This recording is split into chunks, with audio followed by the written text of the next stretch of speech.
Bonjour et bienvenue sur la chaîne YouTube du cycle. Nous sommes ici à Poitiers, non loin du Futuroscope. On est au service course de l'équipe FDJ Suez. L'équipe FDJ Suez, l'an prochain, fête sa 20e saison chez les professionnels. C'est l'une des 5 meilleures équipes en World Tour actuellement sur le circuit féminin. Après 8 saisons passées avec l'équipementier Lapierre, la formation française donc change de vélo l'an prochain et passe chez Specialized. Alors il y aura des Specialized Tarmac SL8 et des Specialized Chive pour le contre-la-montre. Nous avons rendez-vous donc avec Flavien Soenen, le directeur de la performance, qui va nous expliquer toute la partie stratégique au niveau technique dans l'équipe, et avec Lucas Fouquet, chef mécanicien de l'équipe, en exclusivité donc pour le cycle, qui va nous faire le montage de ce premier Specialized Tarmac SL8. Suivez-nous à l'intérieur, vous allez voir, vous allez également voir tout le service course, très intéressant.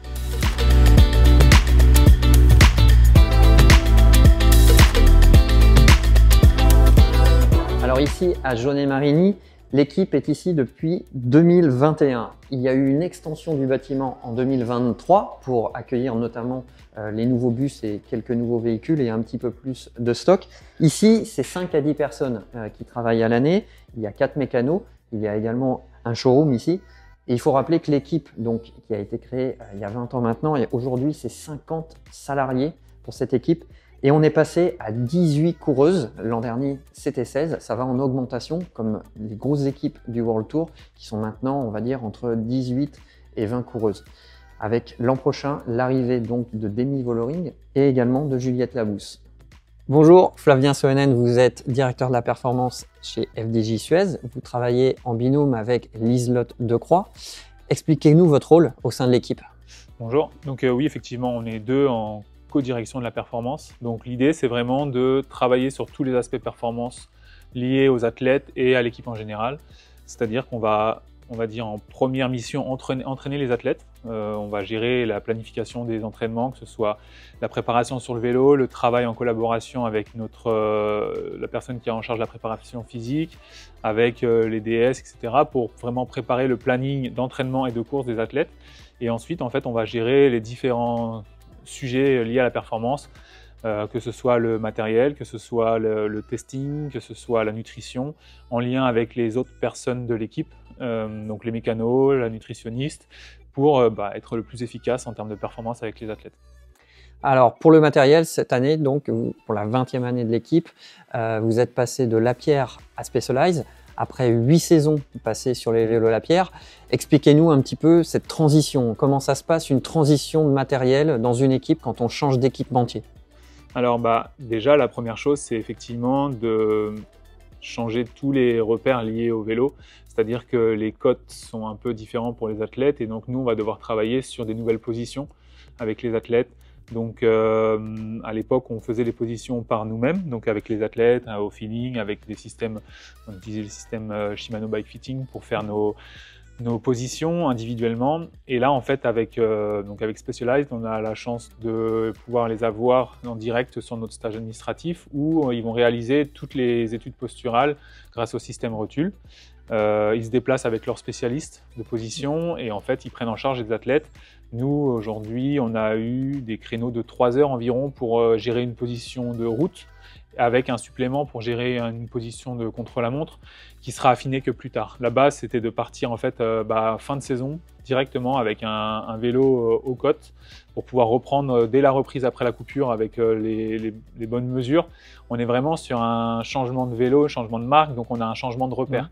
Même si on peut se dire que la globalité du vélo, elle est relativement similaire, on a quand même des repères qui sont différents. Les athlètes, celles qui changent d'équipe ont l'habitude, c'est obligatoirement un changement parce que les équipementiers ne sont pas les mêmes. Mais quand on reste dans une même équipe, souvent, effectivement, on garde la même position. Il y a quelques détails uniquement qui changent. De plus, il y a des athlètes qui changent plus souvent aujourd'hui. C'est des contrats d'1 an, 2 ans, des fois, c'est ça? Oui, en fait, ça, c'est très variable. Voilà. On n'a pas forcément de règles là-dessus. Mais c'est vrai que, en règle générale, à chaque fin de saison, on fait un check-up des positions pour être sûr de repartir sur des bonnes bases et pour éviter les petits pépins physiques qu'on pourrait avoir à la reprise. Perdre un mois à cause d'une tendinite parce que, en fait, on a changé de vélo au bout de 3 semaines d'entraînement. Voilà, ça c'est pas idéal. Donc là, cette année avec Specialized, on a eu vraiment les fitters de Rotule qui sont venus, et donc les filles sont toutes parties après le stage avec leur vélo à la maison, et on va continuer à travailler là sur le stage de décembre, que ce soit sur les vélos de chrono, mais également faire un check-up de ce qui a été fait jusqu'à présent pour voir si tout va bien, et pouvoir faire évoluer ça en fait pour avoir une base saine pour débuter l'année 2025. Alors, vous êtes allé à la maison mère de Specialized à Morgan Hill en Californie. Il y a également une soufflerie là-bas. Ouais. Qu'est-ce que vous avez développé sur ces niveaux-là? Et est-ce que par le passé, vous aviez déjà travaillé sur ce genre de plan? Alors, il y a beaucoup de choses à faire en soufflerie. On pourrait travailler sur le vélo de route, sur le vélo de chrono, on pourrait travailler sur uniquement le textile, etc. Là, notre choix, il a été de travailler en partie avec nos spécialistes du chrono pour optimiser déjà un petit peu la position qu'on peut obtenir en fait avec très peu de temps de travail. C'est-à-dire qu'aujourd'hui, les athlètes avaient eu, ces 5 filles-là avaient eu justement leur vélo de chrono à la maison entre le stage et le passage à Morgan Hill. Et l'idée, ça a été d'aller chercher les petits détails pour voir un peu les tendances, on va dire en termes d'aérodynamique, pour voir si en montant un petit peu, en allongeant un petit peu ou en raccourcissant, en essayant telle pièce ou une autre pièce, on pouvait trouver des améliorations d'un point de vue aérodynamique pour améliorer leur position de contre-la-montre. Alors après, la soufflerie, elle pourrait vraiment servir à beaucoup de choses. On pourrait déterminer si en termes de matériel, on peut utiliser telle pièce, ou comment positionner une autre pièce pour que du coup, même le vélo de route soit plus aéro sur certains points. C'est ce qu'on avait fait l'an dernier déjà un petit peu. Donc, on avait été à la soufflerie du circuit de Manicourt, où là, on avait fait du travail en soufflerie pour optimiser mesurer en fait l'aérodynamique des roues liées avec le vélo, le tracker en fait de dossard, comment le positionner au mieux. Enfin voilà, les petits détails qui nous permettaient d'optimiser sur le vélo de route et sur le vélo de contre-la-montre ces choses-là. Après là, voilà, le choix il a vraiment été fait d'être focus sur la position des athlètes sur le passage à Morgan Hill. C'était chez Aeroptimum ouais, c'est ça. À Manicourt. Ouais, c'est ça. Combien de coureuses à Morgan Hill? 5 coureuses. C'était Demi Vollering. Il y avait Vita Music, Juliette Labousse, Vittoria Guazzini et Elise Chabet. D'accord. Voilà. Est-ce qu'il y a eu des gros changements? Est-ce que dans ce genre d'opération, des fois, il y a des gros changements entre les positions? Des fois, d'une saison à une autre, il peut y avoir de grosses modifications. En l'occurrence, là, il y a eu des changements puisqu'il y avait 4 athlètes qui n'avaient pas de vélo Specialized l'année dernière. Donc, pour Demi Vollering, évidemment, il y a eu des modifications puisque une position de contre-la-montre, il faut se dire que même si on trouve la position idéale une année, on va continuer à faire évoluer cette position et on va aller chercher des petits détails qu'on n'avait peut-être pas réussi à déterminer l'année d'avant ou premier passage, puisqu'on va continuer à travailler pendant la saison pour essayer de continuer à optimiser la position. Mais dans l'idée, voilà, une athlète qui travaillait déjà sur ce vélo-là, elle avait déjà une position assez figée. Et donc là, on a été chercher déjà des détails de modification pour aller optimiser un peu plus. On rappelle Demi Vollering qui était à la SD Works et qui avait déjà Specialized. C'est ça exactement. Par contre, effectivement, pour des athlètes comme Evita, comme Juliette, comme Vittoria ou comme Elise, c'était des athlètes qui ne roulaient pas sur Specialized. Et donc là, il a fallu partir du fitting effectué au stage d'octobre pour ensuite le faire évoluer. Et voilà, c'était que la première étape, puisque maintenant, on va retourner sur piste aussi pour valider un peu on va dire en mouvement ces changements, refaire des mesures, retrouver des petites choses qui pourraient être efficaces encore, qu'on n'aurait pas vu, ou parfois on voit des choses en statique qui sont bien, mais qui ne correspondent pas forcément à ce qu'on peut vraiment faire en pédalant. Donc là, l'idée, c'est vraiment de mesurer sur le terrain. Donc dans l'avenir, alors plus de tests en soufflerie, potentiellement plus de tests sur piste. Alors tout ça, c'est pour évidemment gagner des contre-la-montre et gagner une course par étape. Par exemple, c'est pour être le plus performant possible. On peut pas dire que, l'année dernière, on a fait des très grandes choses en contre-la-montre. Hein. On va dire que le vélo Lapierre, il a été vraiment mis en avant avec Grace Brown qui a gagné les championnats du monde et puis les Jeux Olympiques. Deuxième du championnat du monde, c'était Demi sur un vélo Specialized. Il y a match. Il y a match, mais voilà, on est passé d'un vélo qui performait vraiment contre la montre à un vélo qui performe également contre la montre. Et après, c'est ce qui fait la différence. Ça va être aussi le travail qu'on va faire avec eux directement pour optimiser tout ce qu'on peut faire. Donc voilà, dans un contre-la-montre où chaque seconde compte, c'est super important, mais dans une course par étape où des fois les écarts peuvent être minimes, évidemment, c'est primordial d'aller chercher la moindre seconde. Eh bien, on le verra cette saison, la 20e saison de l'équipe FDJ Suez, avec cette année 18 coureuses Il y avait 16 l'an dernier et des nouvelles recrues. On vous souhaite le meilleur pour cette saison. Merci Flavien. Merci. Waouh. C'est le premier que tu vois aussi? C'est le premier. Waouh. Et le boulot. On monte celui de quelle coureuse? Aujourd'hui, on va monter le vélo de Léa Curinier. Ok. Donc tu lui mettras le petit sticker. Le nom, Léa Curinier.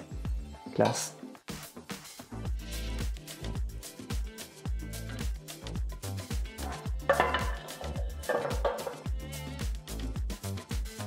Alors, ce qu'il faut savoir aussi, c'est que de toutes les équipes que Specialized équipe à la fois en World Tour chez les hommes et en World Tour chez les femmes, chaque couleur est spécifique. Chaque couleur correspond évidemment avec le maillot de l'équipe qu'elle sponsorise. Donc, il n'y a plus qu'à monter. Hein. C'est parti.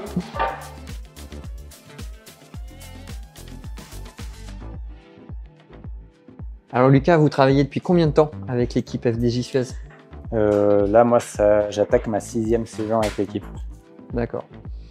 Et combien vous avez de vélos à monter durant l'intersaison là pour la saison prochaine? Cette année, du fait du changement de marque, on doit tout renouveler et du coup, on a plus une centaine de vélos à faire au total. Et avec combien de mécaniciens? On est 4 mécaniciens et du coup, on a 4 ou 5 vélos de route par fille, plus 2 vélos de contre-la-montre chacune. Et les spécialistes du contre-la-montre ont un 3e vélo d'épanage. Alors l'augmentation du nombre de vélos est aussi due au fait qu'il y a plus de courses et que potentiellement l'équipe est divisée, c'est ça, en deux équipes. C'est ça, il y a parfois plus de courses, il y a plusieurs fronts.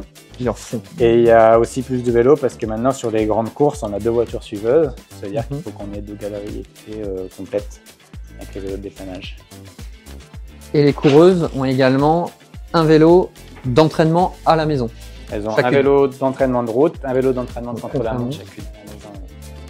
Combien de temps ça va vous prendre pour monter un vélo? Un montage des vélos, c'est 2-3 heures à rouler. Ok. Si c'est un vélo sur lequel on a déjà les cotes, c'est assez rapide. J'imagine que ce temps, il est aussi adapté, par exemple, si vous êtes sur un lieu de course. Peut-être que c'est plus rapide parfois quand c'est sur des courses. C'est plus rapide ici. Plus rapide ici Pour au remonter final. un vélo, D'accord. parce qu'on est au calme, on a tout ce qu'il faut. Quand on est en compétition, quand on doit remonter un vélo le soir, on a du travail à côté, donc on est un peu éparpillé de temps en temps. Alors je vois que vous empilez les bagues comme ça pour Léa parce que vous avez en tête déjà le. En fait, on a tout le fichier de code qui est déjà rempli, Voilà. donc on a juste à Et- reproduire le montage. Voilà, ça vous le savez déjà en avance.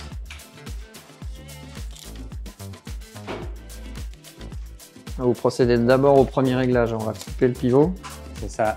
On coupe le pivot et après on peut vraiment passer au montage. monter les éléments de transmission.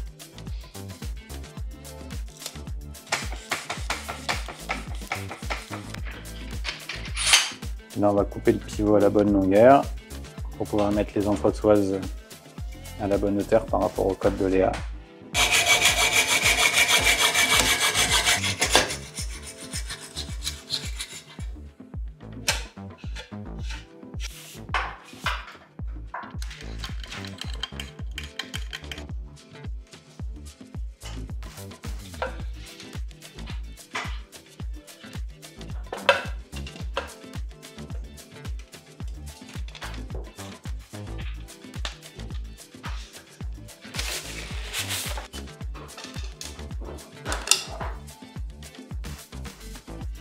Alors cette partie-là, l'intégration des durites, c'est la partie la plus longue ou selon vous? C'est ce qui peut prendre du temps, Ouais. suivant le passage, comment il se fait. Mais on arrive à prendre le coup de main maintenant, ça va de plus en plus vite. Avec l'habitude. Ouais. Alors, alors Lucas, là, vous installez la batterie, c'est batterie Shimano. C'est ça. Alors, elle alimente, comment elle alimente le système? Et donc avec le groupe Shimano, la batterie elle est reliée au derrière arrière, Elle est ici donc, qui permet la charge de la batterie, et un fil aussi au derrière avant, et on la recharge par le derrière par arrière. derrière. Ouais. Alors, au niveau des braquets, qu'est-ce qu'elles utilisent les coureuses? Aujourd'hui, on est de plus en plus avec 54-40 et à la cassette derrière, on a 11-34. Et 11-34, ça permet de passer partout toute la saison. Toute la saison. Sauf quelques courses vraiment plates comme la Panne ou Paris-Roubaix, on met 11-30 pour optimiser les rapports. Et après, 54-40 le plus souvent parce que les vitesses moyennes elles ont augmenté, donc il faut des plus gros braquets. Et techniquement, niveau performance, 54 c'est ce qui est le plus optimal. Donc, on privilégie ce braquet-là. Et en contre-la-montre? Au contre-la-montre, on a 56, 58 et on va sûrement bosser avec du 60 aussi cette année.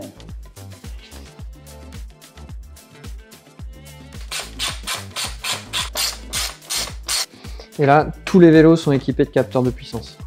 Tous les vélos d'entraînement, vélos de course. Et cette année, on aura un vélo de rechange aussi équipé avec le capteur. Capteur Shimano. Capteur Shimano. Alors souvent aussi, on sait que les vélos sont des vraies vitrines dans les équipes professionnelles. Est-ce que vous avez des fois dans l'année du matériel qui n'est pas qui est en test ou en prototype durant la saison? Oui, ça peut nous arriver. Oui, ça peut arriver. Ouais. Mais sinon, tout ça, c'est disponible dans le commerce. C'est-à-dire que quelqu'un peut acheter exactement le même vélo que Léa qui est ici. Ah oui, c'est ça. Le cadre, c'est le SL8 S-Works, le groupe Shimano du Race, le cockpit Roval rapide. Tout est disponible dans le commerce. Et on va voir les Roval après. On est à peu près 14 000 € sur un tel vélo. Vélo complet, oui, c'est ça. Alors tous les vélos évidemment des coureuses sont réglés à l'identique. Pour une coureuse, voilà, ces 4 vélos sont réglés exactement à l'identique. Ouais. La selle évidemment, mais il y a d'autres éléments? Le poste de pilotage, parce qu'on a les appuis, elles sont pendant toute la course on appuie sur les poignées, donc il faut que ce soit réglé parfaitement. Là on est au millimètre, alors voilà, vous regardez la feuille de cote et vous reportez. C'est ça. Hauteur des leviers, orientation hauteur, également. C'est ça, hauteur, inclinaison, orientation. Et après, hauteur de selle et inclinaison de selle, recul de selle. Ok. Et là, donc vous avez également, ces prises de cote ont été faites pendant l'hiver. Et donc ça, il y a toute une base de données. Oui, c'est ça, il y a eu l'étude posturale de fait. À partir de là, on a toutes les valeurs théoriques. Et après, elle valide la position avec une ou deux sorties de vélo. Et une fois que c'est bon, nous, on prend toutes les mesures pour pouvoir les reporter sur les autres vélos. Il y a des petits ajustements qui peuvent avoir lieu durant la saison? Durant la saison, c'est très rare. Hormis s'il y a une pathologie, si elles ont été blessées ou si médicalement, il faut ajuster quelque chose. Mais normalement, tous les ajustements, ils se font pendant l'hiver, soit jusqu'au deuxième stage, on va dire, en janvier, il peut y avoir encore quelques ajustements. Encore plus là, parce qu'on change de marque, donc il faut s'adapter un peu à tous les nouveaux éléments. Et l'étude posturale aussi a déterminé aussi un choix de selle? Ouais, le modèle de selle, le modèle de chaussure et la position de la cale sur la chaussure. Et voilà, globalement. Longueur de manivelle, ouais. Alors, un petit point également, on a vu ici, patte anti-déraillement pour tout le monde. Ça, c'est depuis longtemps? C'est depuis cette année pour nous. Ça nous permet aussi de fixer l'aimant pour le capteur de puissance. En fait. Alors ça, les petits marquages que vous venez de faire ici, ça c'est typiquement, on voit ça vraiment sur les vélos de professionnels. En fait, c'est un repère. Pour nous, là, comme on va couper la durite, ça nous laisse de la place pour travailler. Et c'est aussi un repère si un jour une des coureuses nous dit il y a peut-être quelque chose qui a bougé, ça nous permet de vérifier rapidement s'il y a vraiment quelque chose qui a changé. Plutôt que de tout mesurer, en fait, on a vraiment les marquages, les repères. Vous faites ça pour les manettes, vous faites ça pour la tige de selle? La tige de selle et les rails aussi au niveau de la selle. Ouais. Alors pareil, au rayon des petites astuces, on voit que vous coupez les durites. Est-ce que vous donnez de la marge? Justement, parce qu'une fois que la durite elle est coupée, c'est fini et ça coûte cher la durite. Ça coûte cher et ça prend du temps à la changer. On essaie de se donner de la marge. Après, avec certains postes de pilotage, c'est pas évident d'avoir beaucoup de marge. Du coup, on fait au mieux.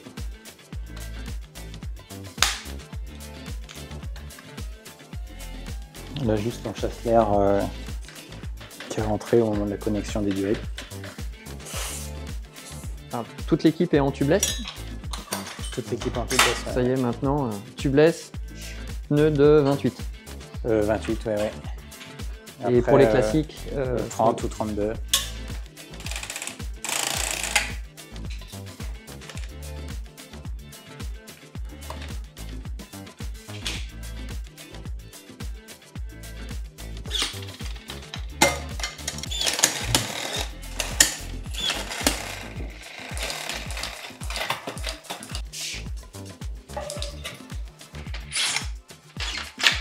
Alors là, c'est pour le réglage des cotes.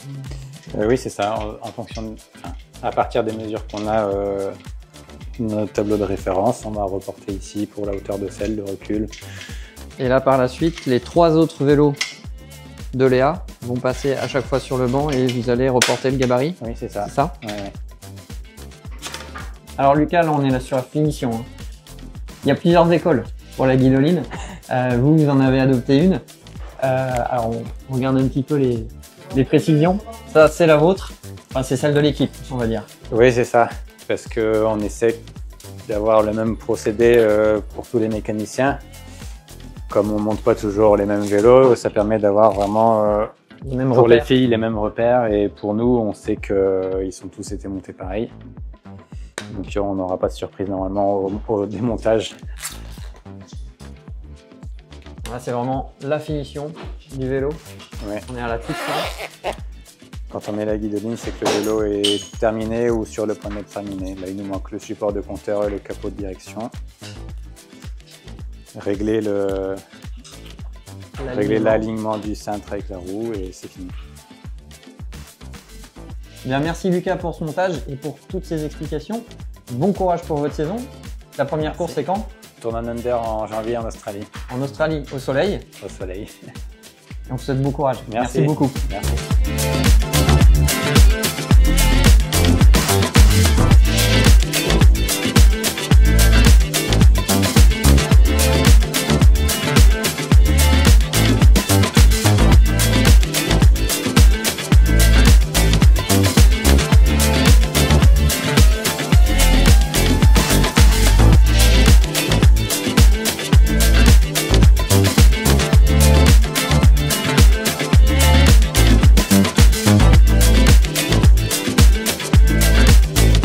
Voilà, merci de nous avoir suivis. Nous avons donc suivi le montage de ce nouveau Specialized Tarmac SL8, le nouveau vélo de la FDJ Suez, qui va donc entamer sa 20e saison l'an prochain en 2025. Rendez-vous en janvier au Tour Down Under, ce sera en Australie, où les coureuses vont donc entamer leur saison. En attendant, on espère que cette vidéo vous a plu. N'oubliez pas que dans le magazine Le Cycle numéro 575 en kiosque le 20 décembre, eh bien, vous retrouverez ce reportage complet, mais également des petits bonus, puisque nous avons fait d'autres choses ici à Poitiers. Merci et à bientôt.